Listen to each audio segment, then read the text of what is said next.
What's up, folks? It's the 11th of August 2019 and I'm just putting a wee podcast, episode 14 I think it is.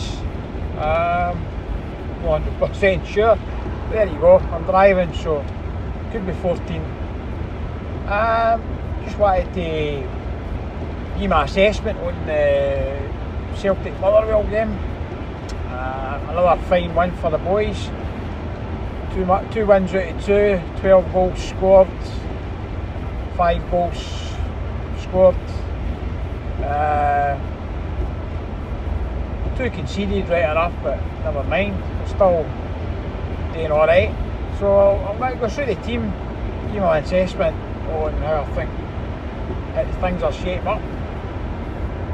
So after coming back for a nice 1-1 draw in Romania in the Champions League, you know, still a nice chance on Tuesday night.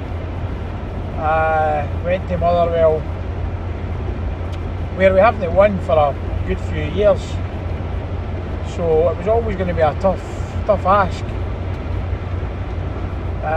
So I got assessing the players. Obviously we know the score was 5-2. Assessing the players, I thought going for the back, starting with Bain. He's not totally assured yet this season like he was last year. His distribution for the back and that is still been that great. He's probably could have done better with the first Motherwell goal. But we know he'll come good eventually. He's a good goalkeeper, but so far he's not really started the season too great. So we'll need to see a bit of improvement there for Scotty Bain. But like I say, he's a quality goalkeeper. He proved that last season. I'm sure given the time, 2 more games, things will come together okay for him. Bolly, excellent going forward. You can see that he's a player, but at his defensive side of the game, which is his supposed position, needs to be worked on, if we're honest. But the guy needs to be given time. The fans have to remember that he's no Kieran Tierney. He's a young lad coming in for a foreign country who will take time to adjust to the pace of the Scottish game, which is a lot quicker than in France, which is a bit silkier and a bit of time on the ball. Like I say, his quality going forward, passing when he's in the forward areas is really good. He links up well. He linked up well with Jam today, or yesterday rather, Sunday the day, Saturday's game against Motherwell. He linked up really well, and they played a part in one of the goals as well. So yeah, sharpen up the defensive part of his game, and we're going to have a top player in that guy going forward. Moving into the middle, Julian could have done a bit better at some of his defensive duties, but again, he's getting used to the pace of the Scottish game, and for a defender at 7 million, you're expecting a bit of quality, and he's certainly got that in bundles. He's a big hefty lad. He's quite strong on the ball. He needs to just sharpen up some bits of his game, like his heading and his defensive awareness, and again he'll be a top acquisition for the club. Beaton, out of position, playing centre half, standing centre half as he does, or he has been on a few occasions now. Defensively, you know, it's not his position, and I don't like it when he tries to be clever and dribble out for the. That's alright in midfield, you can get away with that, but you can't get away with that at the back when you're defending. And when he's playing in his proper position, he's a class player. Like, while he's in defence, you've always got to be a wee bit worried. So yeah, so moving on to Ayer. Now, Ayer yesterday, in fact Ayer for the season so far is absolutely outstanding, and rightly so. He got the man of the match yesterday. He was brilliant, absolutely brilliant. For a centre half to move into the right back position like that and play the way he did, and his goal was absolutely superb that he scored. He took the ball just in his own half, passed out the wing, and he just seen him making that run inside the defender into the box, and the pass came to him and he finished really well. Class, the kind of finish you would expect for a striker. So he was top class, man. He was my player, definitely the player of the match on Saturday. So I can see him having an absolutely brilliant season this year. Moving into midfield, Morgan, a reasonably good first half, but his second half I thought was brilliant. And he's another lad that, just given time, will definitely become a James Forrest or a Callum McGregor type player. Needs to bulk himself up a wee bit, I think. But other than that, very pleased with his contribution so far as well. And I can see him getting a decent run in the team, because he's the kind of player that Lenny likes. Moving inside, obviously in Jam, Brown playing in there, both of them playing really well. And Jam, again, since he's got his head sorted out and the manager's had a word with him after his comments in a French magazine about wanting to leave the club, he settled himself down and he's playing his game and playing it very well. And yesterday he again was another player, along with Scott Brown in the middle, was outstanding. He's definitely a player top quality, and I'm really glad that he's settled down, get his head screwed on now, and we can see what he can provide the team going forward for the rest of the season. Scott Brown, what can you say about him? Mr. Dependable, every game. You know he's going to have a 10-star rating.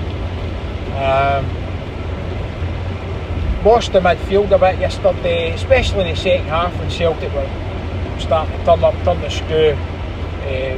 Bruni was really good. Distribution was good. Passing was good. Everything about his game was good. So you don't really need to say much about Scott Brown, other than you know he's going to be good in the games. He very rarely has a bad game. So moving out to the other side, Callum McGregor. I thought Callum was quite quiet in the game. Had some nice touches, but not his usual dominant midfield performance. That's not to say that he didn't have a good game, it's just that you're used to more with Callum McGregor than he provided yesterday, and that's like obviously puts pressure on him to be outstanding in matches and stand out more than he did. He done enough in the game, obviously, played reasonably well, but we all know that Callum can deal with better. His contributions to the club over the years have been absolutely brilliant. Well, Lee Griffiths, moving forward to the forward positions there. Lee Griffiths, and he, since he's been back, he's just setting it on fire, man. His free kicks are unbelievably good. Like, I mean, what can you say about the ones he's scored this season so far? On the goal trail again. Absolutely over the moon for the guy that he's back in the team, and I can see Lenny wants to play him, get him in there, because he knows that Lee Griffiths will score 20 plus goals a season, and he's off to a great start, so good on him. And when you've got teams like Hearts and Rangers coming up in the league in the next month. You can see him being right up for the games. It'll be really important going forward so he can stay injury free. Ryan Christie came on in the second half. I think it was 60 minutes in. Another player that's had a brilliant start to the season, chipped in with a penalty goal. This will be his, in my opinion, this will be his breakout season. Although he had a few injury problems last year, he still had a good season. But I think this will be his season where he'll really shine. Been really impressed with him since he's been at the club. Gone out on loan a few times, done him no harm. And he is one player who's going to be a star, along with Ayer. I think Ayer and Christie will be the two players of the season this year. The previous seasons has been Calmack and James Forrest. I can see it being like Ayer and Christie this year. So yeah, and he's banged in 7 goals already this season, so that's not a bad return. So happy days, man.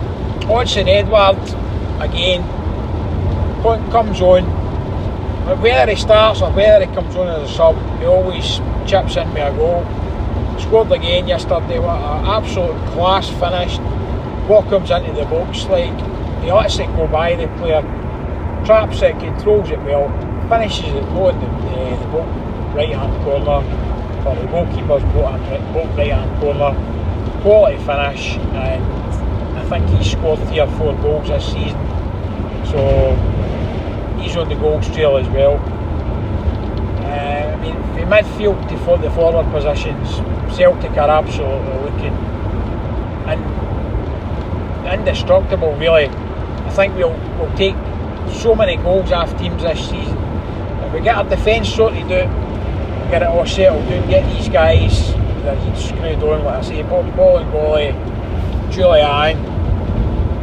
Obviously we need to get a mere settled 4 at the back, then we're going to have another good season, and it should be on to 9 in a row. So yeah, very happy with the result yesterday. Well, say Saturday. Very, very happy with the result. And we've got, I think it's done. We've got Cluj up on Tuesday night. That's the next game, obviously. 1-1 in the first leg. Hoping to progress to the qualifier for the Champions League proper. If we can do that, then the money that will come through that will add to the 25 million we got for Kieran Tierney.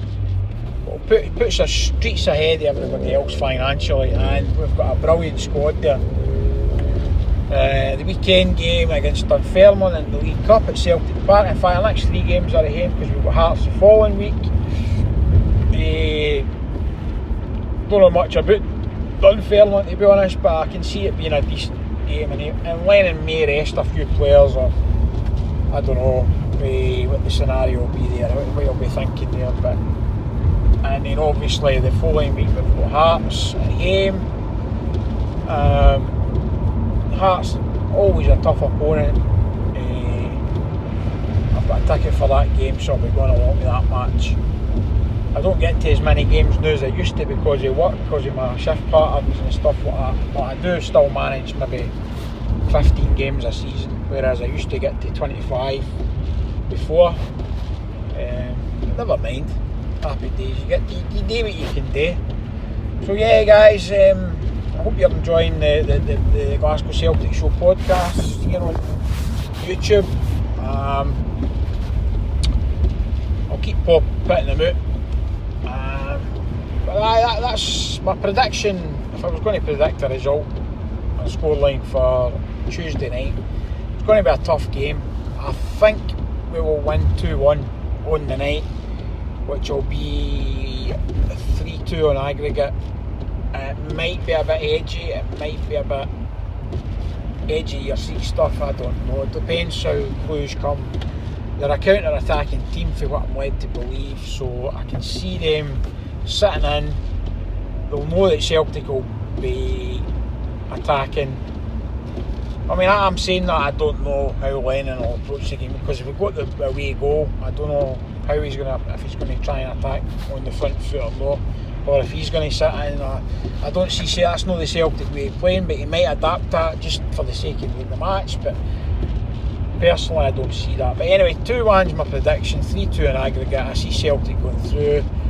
The next leg is against, I'm not 100% sure, is it Rapid Vienna? Is it, no, maybe Rapid Vienna, I can't mind, I mean, I could be wrong. But I know it's a hard opponent coming up in that one. So yeah. Anyway guys, I was just driving into work here, that's me arrived. So I'm going to say hail, hail, God bless, and hope you enjoy the podcast. Subscribe to the Motherwell 1888 podcast here on YouTube. Subscribe to the channel, obviously, and share it on social media, etc. And we'll catch you the next time. Hail, hail, and God bless.